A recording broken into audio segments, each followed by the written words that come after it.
ലിംഗത്തിൻ്റെ വലിപ്പക്കുറവ് പരിഹരിക്കാൻ കഴിയുമോ എന്നുള്ളത്. പലപ്പോഴും പല ആളുകൾക്കും ഈ വലിപ്പം, അതിൻ്റെ നീളം, അതിൻ്റെ വണ്ണം ഇതൊന്നും സാറ്റിസ്ഫാക്ടറി ആയിട്ടുള്ള ഒരു ലെവലിൽ ഉണ്ടാകാറില്ല. വണ്ണം, നീളം എന്നൊക്കെ പറയുന്നത് പലപ്പോഴും പല പോൺ ഫിലിംസിലൊക്കെ ആഫ്രിക്കൻ വംശജരുടേതിന് കമ്പയർ ചെയ്തൊക്കെയായിരിക്കും ആളുകൾ ഇങ്ങനെയൊരു കോംപ്ലക്സ് മനസ്സിലേറ്റുന്നത് തന്നെ. ചെറുപ്പക്കാരായിട്ടുള്ള ആൾക്കാർ പോലും അത് ലിംഗം ഒരു സൈഡിലോട്ട് ചെരിഞ്ഞാണ് ഇരിക്കുന്നത്.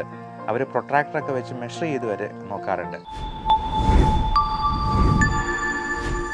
എനിക്ക് ഒരുപാട് ആളുകൾ മെസ്സേജ് അയച്ച് ചോദിച്ചൊരു സംശയമാണ്, ലിംഗത്തിൻ്റെ വലിപ്പക്കുറവ് പരിഹരിക്കാൻ കഴിയുമോ എന്നുള്ളത്. അത് നമ്മൾ ഒരുപാട് അതിനെക്കുറിച്ച് സെർച്ച് ചെയ്തു, മനസ്സിലാക്കി, പഠിച്ചു. അതിനുശേഷമാണ് ഞാൻ ഇങ്ങനൊരു വീഡിയോ ചെയ്യാം എന്ന് തീരുമാനിച്ചത് തന്നെ. പലപ്പോഴും പല ആളുകൾക്കും ഈ വലിപ്പം, അതിൻ്റെ നീളം, അതിൻ്റെ വണ്ണം ഇതൊന്നും സാറ്റിസ്ഫാക്ടറി ആയിട്ടുള്ള ഒരു ലെവലിൽ ഉണ്ടാകാറില്ല. അത് പലപ്പോഴും അവരുടെ ലിംഗത്തിന് ആവശ്യത്തിന് വണ്ണമില്ലാത്തത് കൊണ്ടോ വലിപ്പമില്ലാത്തത് കൊണ്ടോ ഒന്നുമല്ല. നമുക്ക് നമ്മുടെ ആകമൊത്തമുള്ള നീളം, പൊക്കം കൂട്ടാനായിട്ട് പല വിധത്തിലുള്ള വ്യായാമങ്ങൾ ചെയ്യാം. പല വിധത്തിലുള്ള സ്റ്റിറോയിഡ് മരുന്നുകൾ, ഹോർമോൺ ഗുളികകൾ അല്ലെങ്കിൽ ഹോർമോൺ മരുന്നുകൾ കൊടുക്കാം. പ്രോട്ടീൻ റിച്ച് ആയിട്ടുള്ള ഫുഡ് കൊടുക്കാം. പക്ഷേ നമ്മുടെ ആകമൊത്തമുള്ള പൊക്കം എന്ന് പറയുന്നത് നമ്മുടെ എല്ലുകളുടെ വളർച്ചയെ ആശ്രയിച്ചാണ് ഇരിക്കുന്നത്. എന്നാൽ ലിംഗത്തിൻ്റെ വലിപ്പം എന്ന് പറയുന്നത് അതിലേക്ക് ബ്ലഡ് ഇരച്ച് കയറുമ്പോൾ ഉണ്ടാകുന്ന അതിൻ്റെ ഉദ്ധാരണം കൊണ്ട് ഉണ്ടാകുന്നതാണ്. അതിൻ്റെ വലിപ്പം, വണ്ണം, നീളം എന്നൊക്കെ പറയുന്നത് പലപ്പോഴും പല പോൺ ഫിലിംസിലൊക്കെ ആഫ്രിക്കൻ വംശജരുടേതിന് കമ്പയർ ചെയ്തൊക്കെയായിരിക്കും ആളുകൾ ഇങ്ങനെയൊരു കോംപ്ലക്സ് മനസ്സിലേറ്റുന്നത് തന്നെ. പല ചെറുപ്പക്കാരായിട്ടുള്ള ആൾക്കാർ പോലും അത് ലിംഗം ഒരു സൈഡിലോട്ട് ചെരിഞ്ഞാണ് ഇരിക്കുന്നത്. അവർ പ്രൊട്രാക്ടറൊക്കെ വെച്ച് മെഷർ ചെയ്ത് വരെ നോക്കാറുണ്ട്. സ്കെയിൽ വെച്ച് മെഷർ ചെയ്യുന്നവരുണ്ട്. അതുപോലെ ശുക്ലത്തിൻ്റെ അളവ് വളരെ കുറവാണ് എന്ന് കംപ്ലൈൻറ്റ് പറയുന്നവരുണ്ട്. എന്നാൽ പലപ്പോഴും നമ്മൾ പരിശോധിച്ച് നോക്കുമ്പോൾ മനസ്സിലാവുന്നത് ഇവർക്ക് അങ്ങനെ വലിയ പ്രശ്നങ്ങളൊന്നുമില്ല എന്നുള്ളത് തന്നെയാണ്. എന്നാൽ പ്രശ്നങ്ങളുള്ളവർക്ക് നമ്മൾ അതിന് കൃത്യമായിട്ടുള്ള ട്രീറ്റ്മെൻറ്റ് കൊടുക്കുകയും ആ പ്രശ്നത്തിൽ നിന്ന് പൂർണ്ണമായിട്ട് പരിഹരിച്ചെടുക്കുകയും ചെയ്യും. പലപ്പോഴും ഈ സെമൻ്റെ അളവ്, സ്പേം കൗണ്ട് നോക്കുമ്പോഴേക്കും അല്ലെങ്കിൽ അതിൻ്റെ മോട്ടിലിറ്റി നോക്കുമ്പോൾ അതിൽ പ്രശ്നങ്ങളുണ്ടെങ്കിൽ, കൗണ്ട് കുറവാണെങ്കിൽ അതിന് പല മരുന്നുകളിലൂടെയും നമുക്ക് കൗണ്ട് നോർമലാക്കിയെടുക്കാൻ കഴിയും. അതേപോലെ ഉദ്ധാരണക്കുറവിനും ശീഘ്രസ്ഖലനത്തിനുമൊക്കെ നമുക്ക് കൃത്യമായിട്ടുള്ള ചികിത്സ വഴി പൂർണ്ണമായിട്ടും പരിഹാരം എടുക്കാം. അതിന് ആവശ്യമായിട്ടുള്ള ടെസ്റ്റുകൾ ആദ്യം ചെയ്തതിന് ശേഷം വേണമെന്ന് മാത്രം. പലപ്പോഴും ഇങ്ങനെയുള്ള പ്രശ്നങ്ങൾക്ക് പുരുഷൻ തന്നെ വരാതെ വൈഫിനെയും കൂടെ കൂട്ടിക്കൊണ്ട് വന്നാൽ, പങ്കാളിയെയും കൂട്ടി വന്നു കഴിഞ്ഞാൽ അത് ഡോക്ടർക്ക് കുറച്ചുകൂടി എളുപ്പമായിരിക്കും എന്നുള്ളതാണ് പറയാനുള്ളത്. ഇനി ബാക്കിയുള്ള മെയിൻ പ്രശ്നത്തിലേക്ക് വരാം, ലിംഗത്തിൻ്റെ വലിപ്പക്കുറവ്.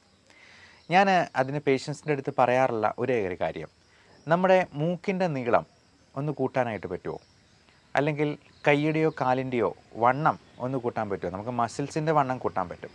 അതേപോലെ തന്നെ നമുക്ക് ലിംഗത്തിൻ്റെ വണ്ണം അല്ലെങ്കിൽ വലിപ്പം കൂട്ടാനായിട്ട് ഉള്ള വ്യായാമ മുറകൾ, കീഗൽ എക്സസൈസ് എന്ന് ഞാൻ പറഞ്ഞിട്ടുണ്ട്. നമ്മുടെ കയ്യിൽ വ്യായാമം ചെയ്യുമ്പോൾ, ബൈസെപ്സ് വെച്ച് വ്യായാമം ചെയ്യുമ്പോൾ അല്ലെങ്കിൽ ജിമ്മിൽ നമ്മൾ മസിൽ പെരുപ്പിക്കുമ്പോൾ എന്താ ചെയ്യുക? നമ്മൾ കൈ നല്ലപോലെ ഒന്ന് കൺട്രാക്ട് ചെയ്യാറുണ്ട്. മസിൽ പെരുപ്പിക്കുന്നത് എങ്ങനെയാണെന്ന് നമുക്ക് എല്ലാവർക്കും അറിവുള്ളതാണ്. കൈ നല്ലപോലെ ഒന്ന് കൺട്രാക്ട് ചെയ്യും. ഈ പറഞ്ഞതുപോലെ തന്നെയാണ് നമ്മുടെ കീഗൽ എക്സസൈസ് വർക്കൗട്ട് ചെയ്യുന്നത്. നമ്മുടെ അരക്കെട്ടിലുള്ള മസിൽസ്, ഏനസിന് ചുറ്റുമുള്ള മസിൽസ്, മലദ്വാരത്തിന് ചുറ്റുമുള്ളത് എല്ലാം ഇതുപോലെ തന്നെ കൺട്രാക്ട് ചെയ്യുക, റിലാക്സ് ചെയ്യുക, കൺട്രാക്ട് ചെയ്യുക, റിലാക്സ് ചെയ്യുക. ഇതൊരു 5 തവണ വീതം ഒരു 5 പ്രാവശ്യം റിപ്പീറ്റ് ചെയ്യുക. ഇത് ഒക്കെ ചെയ്യുന്നത് വഴി നമുക്ക് നമ്മുടെ ഉദ്ധാരണം ശരിയായിട്ട് നടക്കാനും ശീഘ്രസ്ഖലനം മാറാനായിട്ടും ഒക്കെ ഒരുപാട് ഉപകരിക്കുന്നതാണ്. പ്രോസ്റ്റേറ്റ് ഗ്രന്ഥിയുടെ ആരോഗ്യം മെച്ചപ്പെടുത്താനായിട്ട് പുരുഷന്മാർക്ക് സഹായിക്കും. സ്ത്രീകൾക്കാണെങ്കിലും വജൈനെ കൺട്രാക്ട് ചെയ്യാനായിട്ട് പറ്റുന്നതിലൂടെ, അതായത് നമുക്ക് വജൈനെ കൺട്രാക്ട് ചെയ്യുമ്പോഴേക്കും സെക്സിൻ്റെ സമയത്ത് പെനിസിനെ അല്പം കൂടി ചേർത്ത് പിടിക്കാനായിട്ട് കഴിയും. അത് ഇതിൽ കൂടുതൽ നമുക്ക് മലയാളത്തിൽ അത് വെർബലി എക്സ്പ്ലെയിൻ ചെയ്ത് തരാനായിട്ട് ബുദ്ധിമുട്ടാണ്. നിങ്ങൾക്ക് കീഗൽ എക്സസൈസ് എന്ന് തന്നെ ഗൂഗിൾ ചെയ്തെന്നാൽ അതിൻ്റെ ഇമേജസ് ആയിട്ട് നോക്കിയെന്നാൽ നമുക്ക് അതിൻ്റെ പല പിക്ചർ റെപ്രസെൻറ്റേഷനും നമുക്ക് കാണാൻ പറ്റുന്നതാണ്, ഡെമോൺസ്ട്രേഷനായിട്ട് കാണാൻ പറ്റും. അപ്പോൾ ഇത് സിമ്പിളാണ്. നമ്മൾ സെക്സ് ചെയ്യുന്ന സമയത്താണെങ്കിലും ഈ പെനിസിനെ ചേർത്ത് പിടിക്കാൻ പാകത്തിന് ഈ വജൈനയുടെ വോൾ ഒന്ന് കൺട്രാക്റ്റ് ചെയ്ത് പിടിക്കുന്നത്, നമ്മൾ ഈ കൈ ചുരുക്കുന്നത് പോലെ കൺട്രാക്റ്റ് ചെയ്യുന്ന പോലെ തന്നെ ചെയ്യുന്നാൽ പെനിസിനെ നമുക്ക് ചേർത്ത് പിടിക്കുകയും അത് ഇരു കൂട്ടർക്കും ഇരു പങ്കാളികൾക്കും കൂടുതലായിട്ടുള്ള ഫ്രിക്ഷൻ അല്ലെങ്കിൽ പെനിസും വജൈനൽ ലൈനിങ് തമ്മിലുള്ള കോണ്ടാക്റ്റ് കൂട്ടാനായിട്ടും അത് കൂടുതലായിട്ടുള്ള സന്തോഷം പ്രദാനം ചെയ്യാനായിട്ടും സഹായിക്കും. പലപ്പോഴും ഇതിനെക്കുറിച്ചൊക്കെ സംസാരിക്കാനൊക്കെ ആൾക്കാർക്ക് മടിയാണ്. എൻ്റെ തന്നെ അടുത്ത ആൾക്കാർ പലപ്പോഴും ചോദിച്ചിട്ടുണ്ട്, ഇത്തരത്തിലുള്ള കാര്യങ്ങളെ പറ്റിയൊക്കെ നല്ല പ്രായമുള്ള വേറെ എക്സ്പേർട്ടായിട്ടുള്ള ആൾക്കാർ പറയില്ലേ എന്ന്. എന്തിനങ്ങനെ മടിക്കുന്നു എന്ന് ഞാൻ തന്നെ എന്നടുത്ത് ചോദിച്ചു.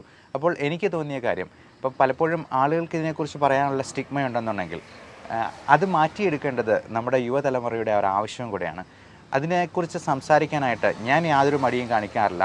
അത് നമ്മുടെ ഉത്തരവാദിത്തത്തിൽപ്പെട്ട ഒരു കാര്യമാണെന്ന് ഞാൻ വിചാരിക്കുകയും ചെയ്യുന്നു. ഡോക്ടർമാരും പേഷ്യൻസും ഒരുപോലെ പറയാൻ മടിക്കുന്ന ഒരു കാര്യം അഡ്രസ്സ് ചെയ്യാനും ആളുകൾ മുമ്പോട്ട് വരണം. കാരണം വിപണിയിൽ കാണുന്ന പല പരസ്യങ്ങൾക്ക് പിന്നാലെയും ഹാപ്പി പില്ല് പോലുള്ള രഹസ്യ മരുന്നുകളുടെ അല്ലെങ്കിൽ മയക്കുമരുന്നുകളുടെ പിന്നാലെയും പോകുന്ന യുവതലമുറയെ അത്തരത്തിലുള്ള കാര്യങ്ങളിൽ നിന്നും നമുക്ക് ശാസ്ത്രീയമായിട്ടുള്ള ഇങ്ങനെയുള്ള പ്രശ്നങ്ങളെ അഭിമുഖീകരിക്കാനുള്ള ശാസ്ത്രീയമായ ചികിത്സാ മാർഗത്തെക്കുറിച്ച് സംസാരിക്കുക തന്നെ വേണം എന്നുള്ളതാണ് എൻ്റെ മനസ്സിലുള്ള ആശയം. അപ്പോൾ ഈ ഉദ്ധാരണക്കുറവ് അല്ലെങ്കിൽ ശീഘ്രസ്ഖലനം അല്ലെങ്കിൽ ലിംഗത്തിൻ്റെ വലിപ്പക്കുറവ് ഒക്കെ നമുക്ക് ഒരു പക്ഷേ നമ്മുടെ കോംപ്ലക്സിൽ നിന്നുണ്ടാകുന്ന കാര്യങ്ങളായിരിക്കാം. അതുപോലെ തന്നെ പുരുഷന്മാർക്ക് രോമവളർച്ചയില്ല. ഇപ്പോൾ കഴിഞ്ഞ ദിവസം വിളിച്ചൊരു പേഷ്യൻ്റ്, അപ്പോൾ ഇങ്ങനെയുള്ളവർക്ക് നമ്മൾ ആദ്യം ടെസ്റ്റ് എല്ലാം ചെയ്ത് നോക്കും. ടെസ്റ്റോസ്റ്ററോണിൻ്റെ അളവിൽ കുറവുണ്ടെങ്കിൽ തീർച്ചയായിട്ടും അത് സപ്ലിമെൻറ്റ് ചെയ്യും. അത് ഇഞ്ചക്ഷനായിട്ടോ ടാബ്ലറ്റായിട്ടോ ഒക്കെ നമുക്ക് സപ്ലിമെൻറ്റ് ചെയ്യാവുന്നതാണ്. അപ്പോൾ ഇഞ്ചക്ഷനായിട്ടൊക്കെ എടുക്കുമ്പോഴത്തേക്കും തന്നെ അവരിൽ ഒത്തിരി വ്യത്യാസം വരും. അതുപോലെ തന്നെ ഈ ഉദ്ധാരണക്കുറവിന് ഒക്കെ നല്ല സ്ട്രെങ്ത് കിട്ടാനായിട്ടുള്ള യാതൊരു സൈഡ് ഇഫക്റ്റും ഇല്ലാത്ത തരത്തിലുള്ള വൈറ്റമിൻ ടാബ്ലറ്റ്സും സപ്ലിമെൻറ്റ്സും നമുക്ക് അവൈലബിൾ ആണ്. അത് നമ്മുടെ സെക്ഷൽ ഫങ്ഷനിങ്ങിന് വേണ്ടി മാത്രമല്ല, നമ്മുടെ ഓവറോൾ കാർഡിയാക് ഫങ്ഷൻ മെച്ചപ്പെടുത്താനായിട്ടും. നിങ്ങൾക്ക് ഗൂഗിളിൽ തന്നെ സെർച്ച് ചെയ്ത് നോക്കാം, കോ എൻസൈം ക്യൂ എന്ന് നോക്കുക, അല്ലെങ്കിൽ എൽ ആർജിനിൻ അതിൻ്റെ യൂസസ് എന്താണെന്ന് നോക്കുക. അപ്പോൾ ഇതെല്ലാം നമുക്ക് നല്ല രീതിയിൽ കാർഡിയോവാസ്കുലർ ഹെൽത്ത്, റെസ്പിറേറ്ററി ഹെൽത്ത്, നമ്മുടെ ന്യൂറോ സൈക്കോളജിക്കൽ ആയിട്ടുള്ള വെൽബീയിങ്, നമ്മുടെ ഡിപ്രഷനും ആങ്സൈറ്റിയും കുറച്ച് നിർത്തുക, രക്തയോട്ടം മെച്ചപ്പെടുത്തുക, പ്രോസ്റ്റേറ്റ് ഗ്രന്ഥിയുടെ ആരോഗ്യം മെച്ചപ്പെടുത്തുക തുടങ്ങിയ അത്ഭുതകരമായിട്ടുള്ള ഗുണങ്ങൾ അടങ്ങിയിട്ടുള്ള മരുന്നുകളാണ്. ഇതെല്ലാം തീർച്ചയായിട്ടും നമുക്ക് ഗുണമേ ചെയ്യത്തുള്ളൂ, ഒരു തരത്തിലും ദോഷം ഉണ്ടാവില്ല. ഇനി ചുരുക്കം ചില അവസരങ്ങളിൽ തീരെ ഉദാഹരണമില്ലാത്ത ആളുകൾക്ക് അതിനാവശ്യമായിട്ടുള്ള മറ്റു മരുന്നുകളും ഡോക്ടർമാർ പറയാറുണ്ട്. അത് ഡോക്ടർമാരുടെ പ്രിസ്ക്രിപ്ഷനോടുകൂടി ശാസ്ത്രീയമായിട്ട് ഇതിന് ചികിത്സ ചെയ്യുന്ന രജിസ്റ്റേർഡ് മെഡിക്കൽ പ്രാക്ടീഷണറുടെ അടുത്ത് തന്നെ അതിന് ഹെൽപ്പിന് സ്വീകരിക്കുക. അപ്പോൾ ഇങ്ങനെയുള്ള പ്രശ്നങ്ങളെക്കുറിച്ച് നിങ്ങളുടെ സുഹൃത്തിനോടെന്ന പോലെ അല്ലെ ഒരു സഹോദരനോടെന്ന പോലെ സംസാരിക്കാനായിട്ട് താല്പര്യമുള്ള ഒരു ഡോക്ടറിൻ്റെ അടുത്ത് നിങ്ങൾക്ക് തന്നെ കംഫർട്ടബിൾ ആയിട്ടുള്ള ഒരാളെ കണ്ടെത്തി അതിന് വേണ്ട ചികിത്സ തേടുക. അപ്പോൾ ഈ വലിപ്പക്കുറവ് അല്ലെങ്കിൽ ചെരിഞ്ഞിരിക്കുന്നു, വണ്ണക്കുറവ് എന്ന് പറയുന്നത് പലപ്പോഴും 95% ആൾക്കാരിലും ഈ പറഞ്ഞ പ്രശ്നം ഉണ്ടാവില്ല എന്നുള്ളതാണ് വാസ്തവം. ഇനി അങ്ങനെയുള്ള വലിപ്പക്കുറവ് പരിഹരിക്കാനായിട്ട് നമ്മൾ അതിനുള്ള പല മെഷീനുകൾ പോലും ഈ വിപണിയിലൊക്കെ ഇങ്ങനെ കാണാറുണ്ട്. നമ്മുടെ മൂക്കിൻ്റെ വലിപ്പം കൂട്ടാനായിട്ട് അല്ലെങ്കിൽ നമ്മുടെ കൈയുടെ നീളം കൂട്ടാനായിട്ട്. ഒരു പ്രായം കഴിഞ്ഞാൽ കൈയുടെ നീളമൊന്നും കൂടത്തില്ല, അതുപോലെ കൈയുടെ വണ്ണം കൂടത്തില്ല, റിസ്റ്റിൻ്റെ ഒരു വിരലിൻ്റെ വണ്ണം കൂട്ടാൻ പോലും നമുക്ക് പറ്റില്ല. അതുപോലെ നമ്മുടെ പെനിസിൻ എന്ന് പറയുന്നത് ശരീരത്തിലെ ഒരു അവയവം പോലെ തന്നെയാണ്.